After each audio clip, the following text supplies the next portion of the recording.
We are back on It's Always Game Day in Cincinnati. Lindsay Patterson, Mike Santagata. Mike, what's up? I'm in the middle of nowhere, Pennsylvania, in a hotel that's actually pretty nice for my day job. Honestly, middle of nowhere, Pennsylvania, but I mean they have the only thing I care about, which is hotel waffles, but also free cookies at the front desk, Mm-hmm. and they have a popcorn machine. I've never been in that. Not in the middle of nowhere type of place. I don't think I've ever had this come around. When I was on my way here, I was like, I hope there's not like ants. Instead, I got a nice room, so I'm not doing too bad.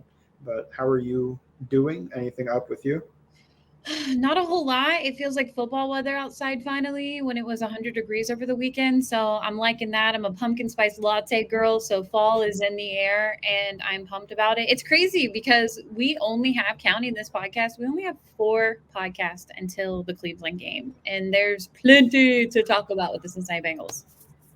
Yeah, uh, and that's real football. This was fine. A Mhm. little tune up, a little podcast tune up, football watching tune up. Of course, the players have their tune up in the preseason, but the real game starts, and I'm just hoping it starts off better than last year. 100%. We'll do a little recap here because Zach Taylor did talk to the media, but we'll definitely get into the 53-man roster, the offense, the defense, and just some of the other moves for the Cincinnati Bengals as of day one when the roster is technically to 53. But of course, there's going to be some gymnastics. Players are going to be available from other teams. Maybe the Bengals add another player and remove another player on the current roster to be determined. I don't feel like this is the final 53-man until we get to Cleveland for the Cincinnati Bengals. But I will start with this. Zach Taylor talked to the media.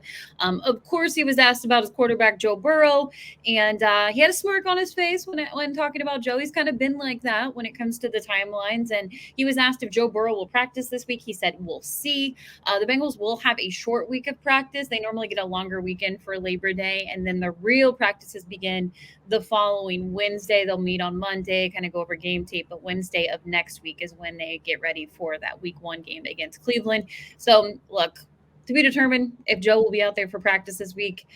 He has been reports, all Bengals. James Rapine, friend of the show, was reporting that he's been throwing regularly.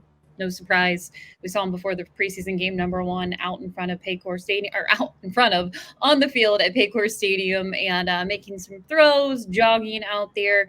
Again, they're going to take their time with him. Also asked if the contract, is there any connection? Joe's not out there because of the contract. Zach Taylor said no. So, anything you want to add about Joe Burrow? I'm tired. Yeah, same. I mean, I know quarterback of the team is going to be this has been such a non-story to me for a while. Whenever it felt like it was going to be a grade 1, I have not felt like he's going to be at all. Knock on wood, I guess. I Yeah, don't think he's same. going to miss any time, but I don't know. I think Zach Taylor's going to play it close to the vest. All these coaches love the advantage you get out of making it seem ominous, like they may have to prepare for Jake Browning or another quarterback we could talk about later. Somebody out there, I don't know. Yeah, But determined. to be determined. Jake Browning, TBD. Yeah, I'm expecting him to play. I think he practices. I think he practices next week. I don't think he practices this week. Do you have any feeling on that? I feel the same exact way. Why not give Joe Burrow another week? Because he's still at all the meetings. He's still at Paycor Stadium all day with the players. He's throwing behind the scenes. They're going to have walkthroughs without the media there, and then they obviously practice later in the afternoons. I say give him one more week of rest. He's still majorly involved. Zach feels very confident about the health of Joe Burrow. But I think you'll see him out there next Wednesday, and the Bengals social media team is probably really excited for that when it comes to the Joe Burrow content getting back out there. And I'm sure fans are they're ready for Joe. I mean, look, it's only been a month, but it feels like it's been longer than that without Joe. A little longer than a month, but it feels training camp dragged on without him, and we're used to Joe not being there for training camp. It just felt longer this year because I think we were really optimistic he was going into it. He's healthy, he's going to be out there, and they're just taking it easy with Joe. And when it comes to the contract stuff, I've said it before and I'll say it again. It is August 29th as we're recording this. As long as he's signed on the dotted line before they hit Cleveland, I think that is great news for the Cincinnati Bengals and Joe Burrow. I don't think this is a contract situation. Joe has been there for everything. It'd be smart to go ahead and get it done, but both sides are still very quiet about what's happening behind the scenes. Who knows if that means something else for another extension of a player. But for my confidence level, I still feel pretty good about that getting done before the season, because you do not want to get into the quarterback market next year. Even though Joe's fifth-year option is picked up for the following year, nobody wants to go into that and say, oh, we still got to figure out how to pay Joe, and then Jamar's contract is up. So I'm still confident it gets done in the next 2 weeks, and Joe Burrow's out there in Cleveland. But that's all I have really to say about Joe Burrow. I'm looking forward to when he gets back out there. And that's also because next year, he has to deal with Trevor Lawrence possible extension, which if Trevor Lawrence has a great year, he's probably going to try to reset the market because he made the playoffs last year. The Jaguars need him. They paid Blake Bortles. I'm sure they'll pay him. So, it just turns into the faster you get these things done, the better. Now, it's tough because Burrow could have held out, seeing I'm going to see what Hurts and Herbert get, and I want more than that. And I think he has every right to do that. It could also just be that they haven't come to terms on the guarantees or the structure, or maybe they are the very optimistic view. Maybe they're just trying to put it all together before they announce everything. So they're trying to play their Tetris, the salary cap nonsense to keep Burrow, and then have money in the future, have money for Chase next year. But look, just the further along you get, this is why I said I was more confident Burrow would play week 1 than I am that this deal gets done before the season starts, because it's just tough when you don't see or hear anything. How are you actually supposed to feel about this? Because we can be confident this deal gets done, but when? And will there be any hardball played? Will, the Brown family and Katie Blackburn and everybody kind of need the kick in the pants of Burrow saying I'm not playing until I have a deal or something like that, to actually come through and be like, okay, we'll drop whatever is holding this deal up? I don't know. I don't know anything. It's hard to speculate on anything. It could just be nothing, but not knowing anything, living in the unknown is, a little scary. And it's why I wish I was as optimistic as you are about this deal getting done soon. You keep saying it's going to be done soon, and I'm just I hope so. I did say that a lot this offseason. I said soon a lot. So I will say I've been wrong, because I've said I thought it was going to be done maybe the first or second week of training camp. Look, with the calf injury, I don't think it really changed much. They knew they're going to pay Joe Burrow. They feel confident he's going to be out there for week 1, according to several reports we've heard over the last month. So I just think that for me, and maybe I'm looking at this the wrong way, with both sides being quiet, and his agent also represents the Bosa brother for the 49ers, who's trying to get paid right now too. And, that it was out there in the media with the national writers and insiders. And this has just been, hey, these guys are working things out behind the scenes. Joe's been doing a lot of promos and commercials and things like that. So, he's staying busy getting that bag. But I do think I think it's gonna be over soon. I really do. And I think it will be before he steps foot in Cleveland, and we can stop talking about the contract extension, and then we'll move on to T. Higgins and what's going to happen with that. But everybody knows how I kind of feel about that. If he doesn't get done this season, I feel like they franchise tag him, and he's with the Cincinnati Bengals for the next 2 years, counting this year. So, yeah, I would also like the Burrow deal done, so that it feels like you could move on to T and kind of what's happening there. I don't know how much it affects the T. Higgins deal, but I'm sure that they do want to have Burrow secured before they start paying other guys. But they paid Logan Wilson, so maybe they don't care. I don't know. It's tough to say. It's tough to say when you don't know anything. You just have to speculate a little bit on the little bit of graham cracker crumble that you get. Right?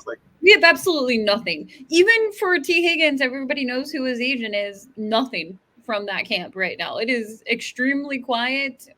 So we don't know. And I don't know. I've said it 20 billion times on this podcast. Maybe I'm just way too optimistic when I look at the outlook of it.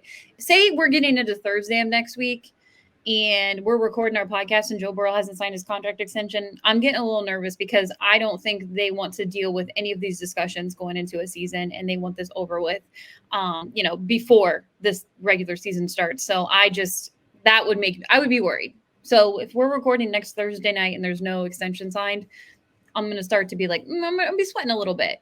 Friday, I'm sweating a little more. If it's Saturday and they're already in Cleveland, that just puts your franchise in a bad spot to go in next year when you are negotiating, when the window is going to be even higher for the quarterback market. And I think you have to be smart. And this is the easiest decision that they'll ever have to make, is signing Joe Burrow to a contract extension. So I know. Yeah. I mean, I know the minutia of it. It's more complicated than we're letting on, but at the same time, look, give in. Yeah. You have to pay him. You can't be the first team to let a top 3 quarterback hit the market. I mean, do you know how bad that looks? Just like, who would ever want to play for you? You have to sell the team, because like, who would we get a quarterback that good, we just can't pay him? Like, come on, be serious. Because there's something different about Joe Burrow. Not only like his talent and what he's able to do. I know a lot of people want to connect him to having the wide receivers, and I promise we're going to get down to the 53-man roster in just a moment, because Joe Burrow is a part of that, and he's the big story too. But he does more than that for a franchise in a city. When you think about Joe Burrow, I've said it on this pod, he's a superstar, not only in the city, but I think in the National Football League. And that would be terrible to just go into next. I just think, I know he's the 5th-year option. You do not want to go into the year before the 5th-year option is over and be like, all right, let's finish our negotiation. And I think like I said, I can't even get that mindset, because I think this is going to be done in the next week and a half. And hopefully it is. We've been wanting to talk about it on the podcast, and I think that would be a great show right before they play Cleveland. Let's talk Joe Burrow and contract extension. But until then, right now, Zach Taylor not giving much to the media or fans right now, and that's fine. He doesn't owe anybody anything, and maybe it's just more of, hey, we're just going to play this game, and Joe's going to be getting another week of rest, and he'll be back next week. We did figure out that several weeks is more than 3. Yeah, well, I do think of several as like 3 to 5. Yeah. So, I mean, Zach was telling us it was going to be several, and I feel like we're right around the several mark. But yeah, they practice tomorrow. We're recording on Tuesday, to be determined. Maybe Joe will be out at practice. But we just do not know as of now, because they had today off. It was roster cut day. I want to get into a few cuts, and then we'll move it on to our second and third segment. The big news, I think fans not so happy, Trey Hill on the offensive line. They stuck with quite a few offensive linemen. I want to make this note really quickly. No surprise, La'el Collins is going to miss the first 4 games. That's going to give him time to get back on his feet, obviously recover. Zach Taylor said he's still weeks out from his return, and I think that's totally fine, because at the end of the day, you want healthy offensive linemen and depth to be determined on what it looks like for him when he does return, but he'll miss the first 4 games. Let's go back to Trey Hill. Is he going to be on the roster, the final 53-man roster, like next week when it's really final? Yeah, with Trey Hill, I just think the team might like him more than we do, and they're that way about a few offensive line guys. Jackson Carman, I feel like they might like him more than we do. He got worse in each preseason game, and he really, outside of that Bills playoff game, hasn't shown much in the NFL, but he's a second-round pick. They haven't cut one of those during a rookie deal since 2002. Cody Ford, the only reason I'm not surprised about him making the roster is just because I heard from somebody that they really like him and to expect him to make the roster. So I went, okay. I don't think he looked that much better than a lot of the guys that he was competing with, but they just like him. And they've liked him since Duke Tobin has liked him since like 20 whatever draft class he came out. And Trey Hill, that is the one that's like, so does this mean you weren't happy with sharping snaps, which some of them were inaccurate, which okay, that makes sense. Or does this just like, we really like his potential or whatever else is going on? I have no idea. Are they just higher on him?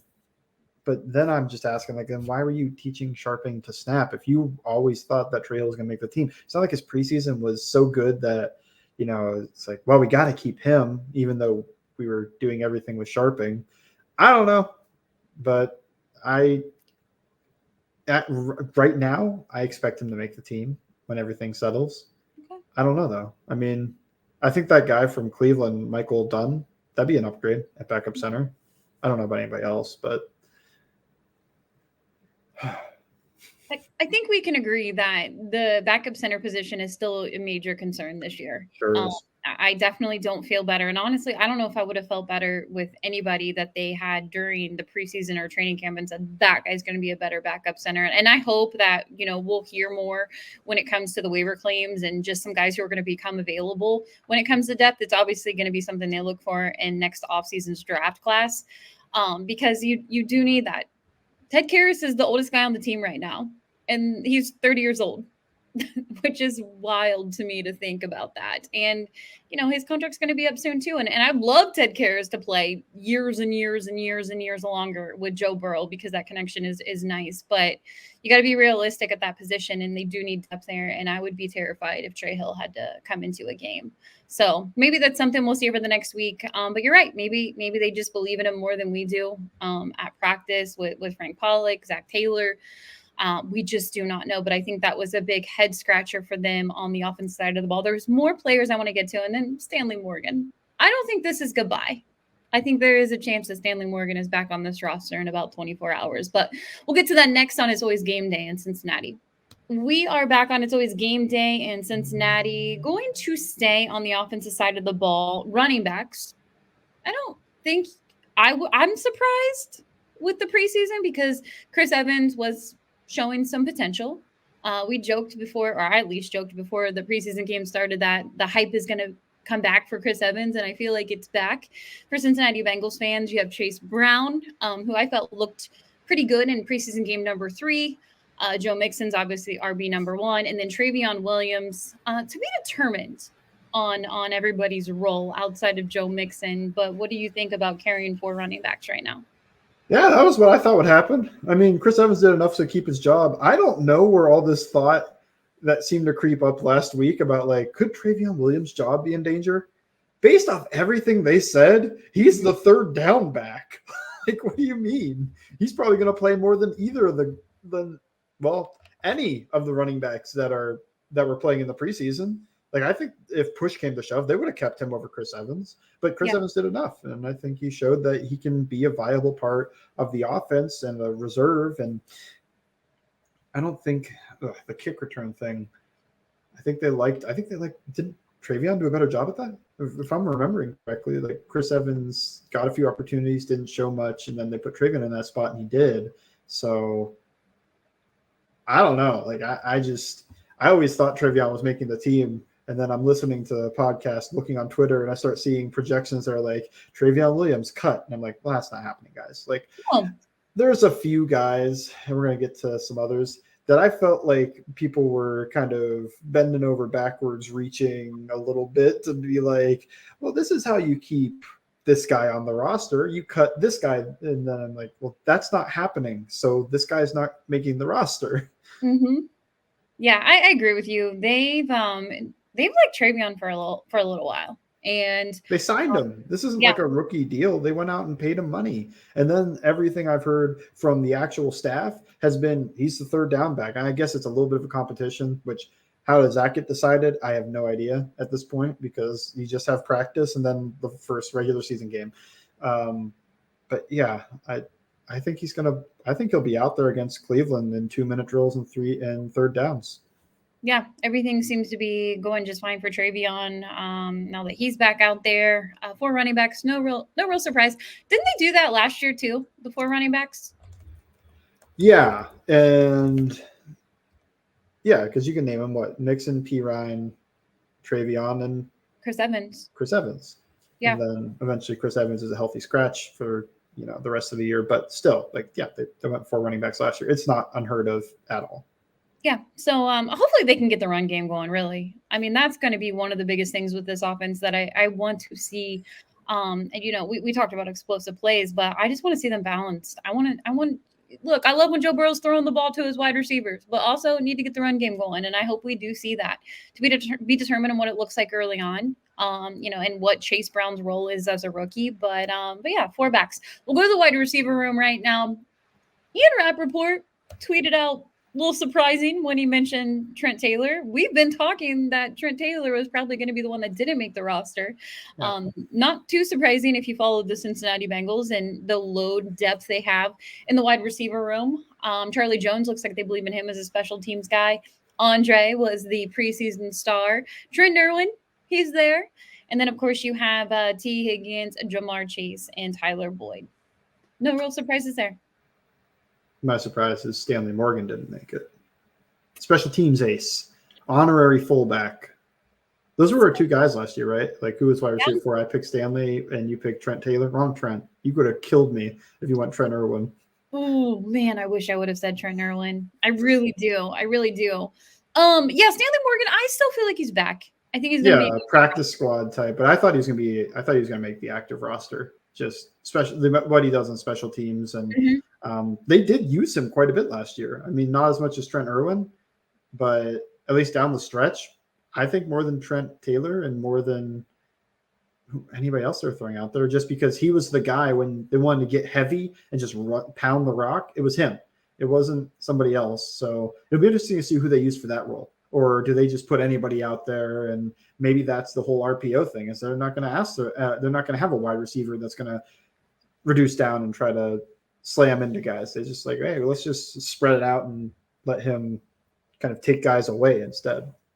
Yeah, and we'll stay with weapons, we can call them. Irv Smith Jr., Mitch Wilcox, and Drew Sample. They're rolling with that in the tight end room. I don't think the Bengals, I feel like a broken record when I say this, but they just don't value like that tight end that everybody wants. Every time they see a tight end available, they're like, get that guy, add him to the tight end room. I think they feel okay with their tight ends. And they like Drew Sample as a blocking tight end. Some people were shocked about the Tanner Hudson thing, but I thought a little bit of a stretch for him to make the team. And it was never going to be at Drew Sample's expense. I mean, another guy, just like Travion, they went out, they signed him. They're clearly interested. They value him more than a lot of fans. I see why. When they go 12 personnel, is to run the ball. And look, as exciting as Tanner Hudson was for some of the preseason, we have to remember, like, a lot of that's against like back of the roster guys. And it wasn't, I don't know. I thought he looked pretty good in the last game, but again, preseason and back of the roster types that he was mostly doing that damage against. He's not a blocker. Like, they didn't even ask him really to block. So that tells you what they thought about it.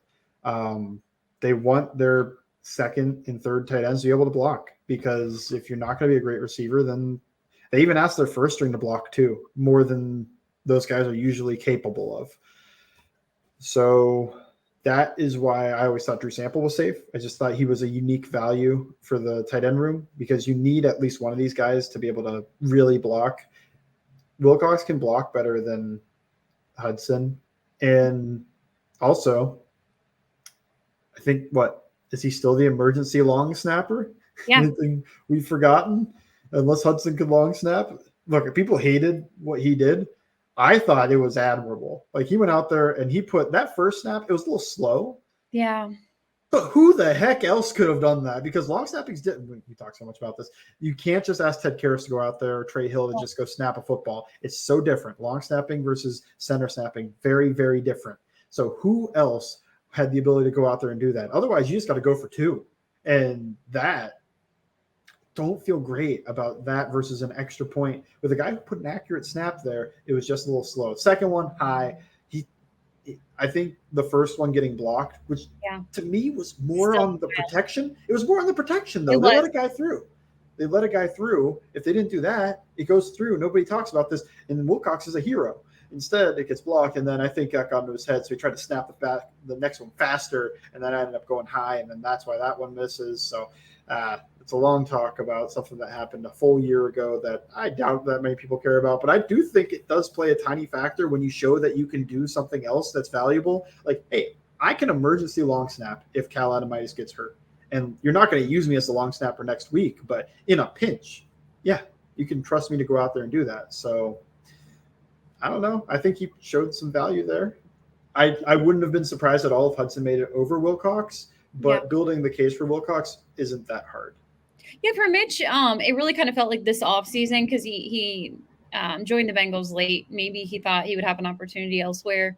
And the Bengals, I think, always had interest in bringing him back. Not to say he was going to be tight end one or anything like that, but they're very familiar with him, and I'm fine with it. I really am. I'm excited about the potential with Irv Smith Jr. I really am. There's so many other players to talk about, and I still feel like we're not giving him enough credit on what he might be able to do with this offense and Joe Burrow. So we'll see what that looks like in about a week. And I know we talked about Joe Burrow in our first segment, so we won't go back to Joe. You know, we can talk Joe all the time. When he signs an extension, we'll do 3 segments on him.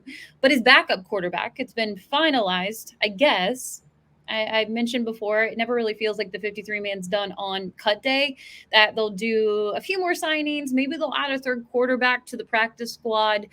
We'll see what that looks like in the next 24 to 48 hours for the Cincinnati Bengals, or even the next week. But it looks like Jake Browning, who they brought up last year, I think a lot of people remember this. He actually told the media, the Bengals ended up bringing him up towards the end of regular season or the last few games. And I think other teams had an interest in him. So the Bengals brought him up. He got his game checks. And I still think they have a good connection with Jake Browning. When you compare the two with Trevor Siemian and Jake, felt like Jake had the better preseason overall. Not to say it was all that great, but it was better. Game 3, nail in the coffin. Siemian, the interception was bad, but there were 2 separate plays. One, a touchdown, and the other one, 15-yard gain that he ends up getting nothing on, because he just didn't see it or didn't feel comfortable throwing with the pressure. So that's probably, like Browning playing well and was already going to be tough for him. But then he came out and he played pretty good, and then threw that pick, and then it just went downhill and he started missing some stuff. So, I hope Trevor gets a job somewhere else. But I did think it was that was the first preseason game that I went, oh, okay, like there's a stark difference here. Yeah. Well, a little surprising too, because I thought when they signed or they brought Trevor in, I was like, you know what? This might be okay. He has experience as an NFL quarterback. Bring him in and as a backup. It really felt like they wanted to move on from Brandon Allen, try something different. But at the end of the day, they're going to keep a familiar quarterback as QB number 2. I still feel like they'll bring in someone to be a practice squad quarterback. And maybe they see some guys who are going to be available via the waiver wire. So you think they'll go and try to find a different backup on the waiver wire? Okay. I don't. I think that some interesting names. I just I feel like look, teams do it all the time, and sometimes you just have to do it according to injuries or how teams feel about their backup quarterback position. But I just feel like, hey, they're going to roll with Jake Browning, and they bring in another one for a practice squad. But I could be wrong. They could end up taking somebody who was cut by the Patriots today, because they currently only have 1 quarterback on their roster. I don't. Who do you see that would be a potential backup quarterback? I don't know. Like, I do think Bailey Zappi is interesting just because he played pretty decent in the NFL, not just like preseason darling type thing. PJ Walker, same deal. He did he won some games. Never forget. Didn't do well against Cincinnati, and I wonder if that plays in their mind. Like, he went like 2 of 10 for 2 yards and 2 picks at halftime and got benched. So I don't know. Maybe that plays into it. It's like, we saw that guy kind of stink it up live. But, Zappi's interesting. I think those are the main 2 I could think of. Will Greer, some people were excited about, but he seems more like a preseason darling. Like, why? I would just – what I would move on from Browning for is a guy that's done it in the NFL. I think that's the only thing I think of, is a guy that's won games and, like, showed competent level control of an offense in the NFL. If it's a guy that just did well in the preseason – Browning did okay in the preseason. Like, who cares? But, if it is a PJ Walker or Bailey Zappi, my interest is slightly piqued. I don't think this is one of those, like, get him or, we're screwed. I think it's just like, those are 2 interesting names available at quarterback for a team that probably doesn't feel great about its backup quarterback.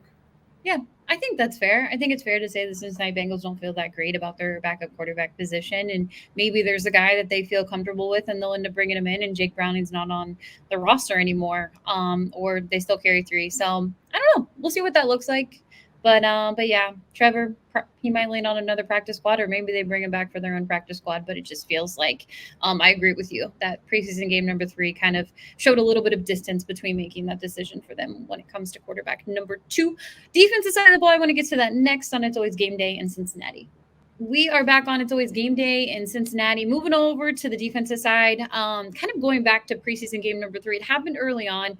Was a little surprised Joseph Asai was playing meaningful snaps in a preseason game number 3, and unfortunately, he's dealing with a high ankle sprain. The severity to be determined. I know Kelsey Conway stated that there's potential that he's going to miss week 1 versus Cleveland. They're obviously going to be cautious with that. It's really unfortunate because I wanted Joseph Asai to go into the season healthy, and now they are dealing with potential of a guy who could have had a really breakout year. And I think we forget about a lot of his play in the AFC Championship game, which was, I felt like he had a great game. I don't want to think about the last hit on Patrick Mahomes, but overall, Joseph Asai can add to the defensive line. And unfortunately, it looks like they're going to be without Joseph Asai week 1. What did you think about that move of those preseason snaps? I have been a proponent of getting some guys some snaps in the preseason. It was never trench guys. It was never defensive line guys. And this year, it wasn't really the offensive line guys. Mm-hmm. I just like to get guys that haven't played together to get a few snaps in the preseason. This wasn't that case. Osai was already playing a lot in the preseason. You didn't need this. He was my breakout guy. I don't think you needed to see more of him. I think he has the juice to be more than his role. His role is going to be third edge, auxiliary pass rusher type, and I think he has more juice than that. Like, he could really show something this year, and then the injury is going to set you back. High ankle sprain, sometimes those linger too. Yeah. Like, this could really stink for him. But staff wasn't as happy with him, I think, as the fans. Like, that's why you're playing in that preseason game. Is it a run defense thing? Is he missing any assignments or mental errors? I don't know. I didn't see too much. I mean, run defense, it hasn't been his strong suit so far, but I also didn't feel like it was so bad he needs to be out there in the last preseason game. I mean, it seems like Cam Sample might have had a higher role on the pecking order than him with what Cam didn't play in that preseason game, right? I don't think so. Yeah, I don't remember seeing him. So I saw Zach Carter out there, saw Miles Murphy, saw Joseph Osai, guys that will log snaps for this team. Cam Sample, not out there. So I wonder if his role is bigger than we think, which I just think Joseph Osai has more juice as a pass rusher. That's why I'm more into that. But I could see it. Like, Cam Sample is the better run defender. Maybe that's what you're into. Maybe that's what you want because you're trying to spell Trey Hendrickson, and you're not going to spell Trey Hendrickson on pass downs. You're going to spell him on run downs. So maybe they want the guy that's a real good run defender to be safer. I don't know. All I know is I'm a little upset. I agree with you. I was really excited about Joseph Asai. And look, you mentioned it. It's something that could linger when it comes to the Twitter professional doctors who are weighing in on a high ankle sprain. And goodness, I feel like we know so much about calf sprains, everything.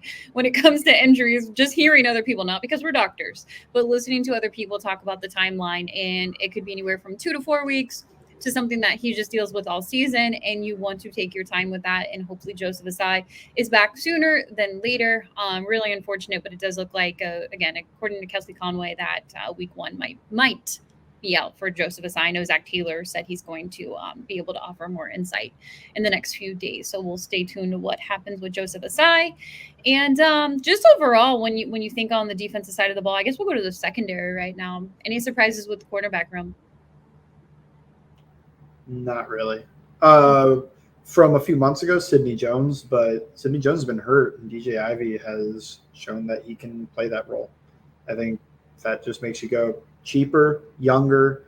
We could develop him a little bit more. I understand that cut. No real surprises, though. Jalen Davis and Alan George were, I feel like, kind of fighting for a spot, or maybe you could think somebody else's. But Jalen Davis played decently well in the preseason, so I understood that one too.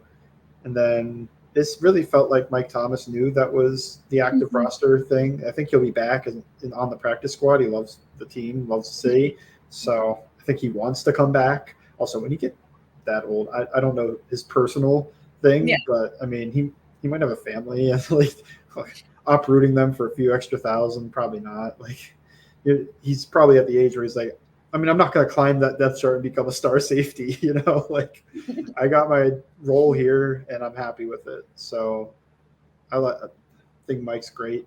Too. But I do think that one made sense too, with Tyson Anderson playing really well in the preseason. So I can't think of too many surprises. Defensive line room, I guess there was that battle with Tufele and Dominique Davis and Raymond Johnson, which we kind of skipped over. Yeah. Oh, man. The Twitter takes on Raymond Johnson not making the roster. You would have thought they let Tom Brady go. I mean, it's wild. I mean, again, look, you tell me what you thought. This was the future career sack holder for the Bengals. Did you see him out there? I'm just like, man, maybe I'd absolutely go for 20 sacks this year, right? If not more. No, but yeah, I Raymond balled out, but it's another guy that, just like Hudson, it's like, remember that these guys aren't even in there at the start of these games. They're coming in when it's the back of the roster guys. Yeah. So, I mean, he's been in the league a few years. Like, I saw somebody yesterday say that it looks like Raymond Johnson will be active on the roster over Miles Murphy. Miles Murphy will be a healthy scratch. I was like, that's not happening, dude. That would be bad. That would be really, really, really, really bad. That would be a huge I don't know how bad people think Miles Murphy has been this preseason, but he's been fine. Well, I want to talk about that. Okay. Because right before we started recording, I did know you sent out a tweet, and I think you brought up a really good point. I'm paraphrasing here. You can correct me and how you really said it, but it was about the Michael Mayer situation. Oh, because everybody wanted Michael Mayer at the 28th pick. But it's just like the letting Miles Murphy develop just seems like, no, he can't develop. But Michael Mayer was going to be allowed to develop into this tight end in the NFL. And it's different with Miles Murphy. And I don't get it, because we've said it on this podcast. If Miles Murphy can get 3-4 sacks this year, good, great news. I'll take 3. But if he can get more than that, then awesome.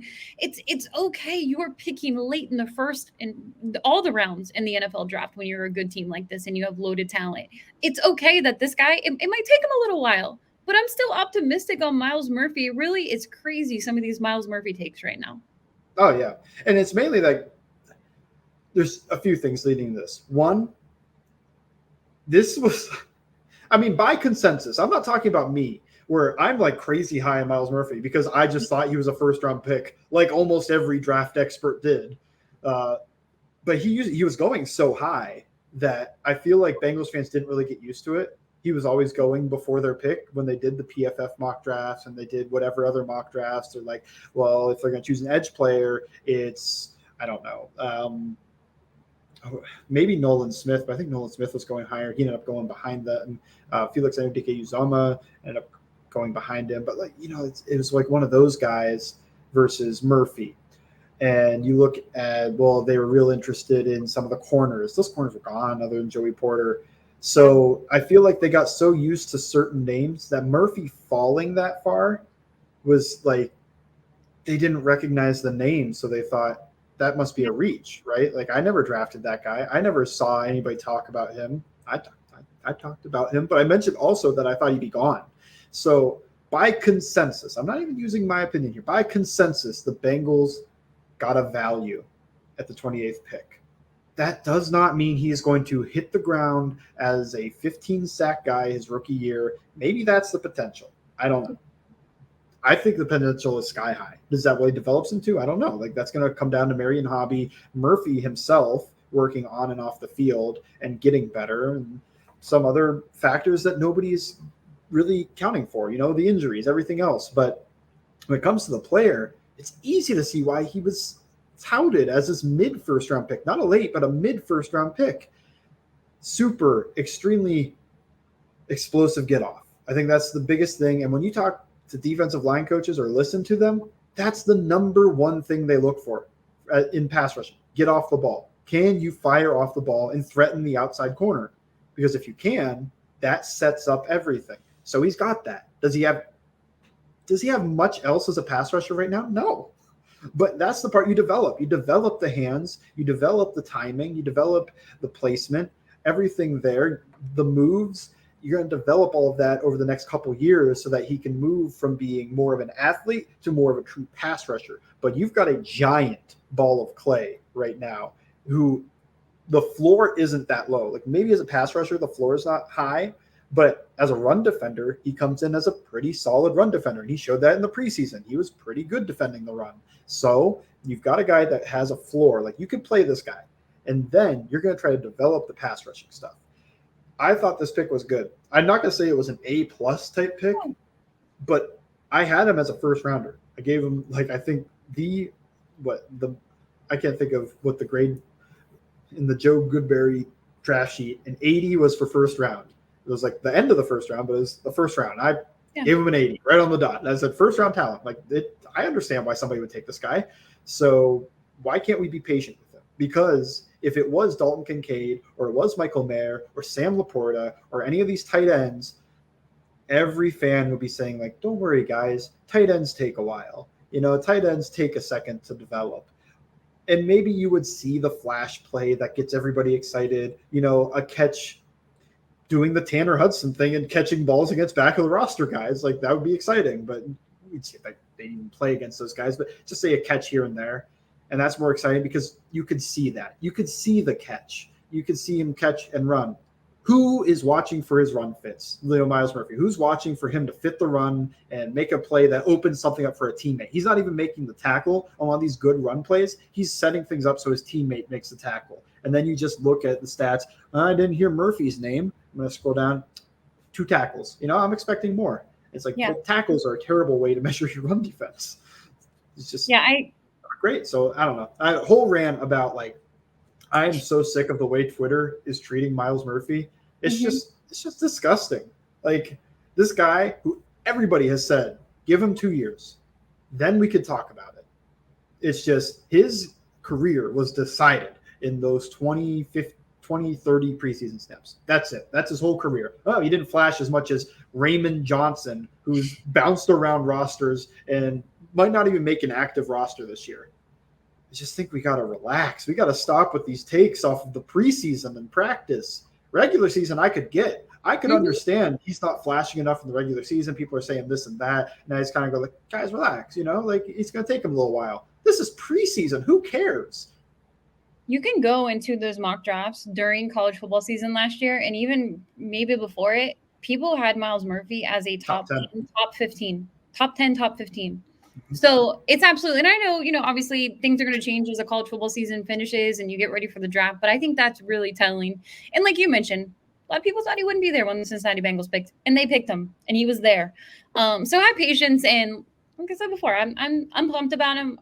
There's so many different players to talk about. It feels like we're not giving him enough love or talking about him. Look at it.